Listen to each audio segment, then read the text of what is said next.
New building இருந்தாலும் சரி, old building இருந்தாலும் சரி, ஏர் கிராக் போல் மைனர் கிராக்ஸ் இருந்தாலும் சரி, கொஞ்சம் பெரிய மேஜர் கிராக் இருக்குது பார்த்தீங்களா, ஸ்விங்கேஜ் கிராக்ஸ் எது இருந்தாலும் சரி, ஃபர்ஸ்ட் அந்த பிளேஸை வந்து நல்லா க்ளீன் பண்ணிவிட்டு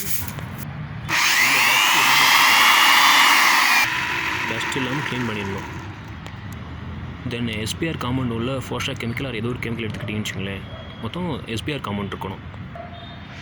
இதை நம்ம அப்ளை பண்ணும்போது என்ன ஆகுனா, உங்களுக்கு கிராக்ஸோட டெப்த் எந்த அளவு இருக்கோ அது வரைக்கும் வந்து உள்ளே போயிடும். ஸோ இதோட எஸ்பிஆரோட கேரக்டர் என்னென்னா, அந்த கேப்பை பார்த்து ஈஸியாக பாயும். ஸோ இதை அப்ளை பண்ணி ஒரு 1/2 hour கழித்து கொஞ்சம் சிமெண்ட்டு, அந்த கெமிக்கல், கொஞ்சம் வாட்டர் நல்லா மிக்ஸ் பண்ணிவிட்டு, ஸோ அந்த கிராக் மேலே வந்து சிமெண்ட் அந்த இதை கலவை அப்ளை பண்ணிடணும். அப்ளை பண்ணி ரஃப் அண்ட் டவுன் வச்சுக்கோங்க, ஃபுல்லாக பிளாக் ஆகிடும்.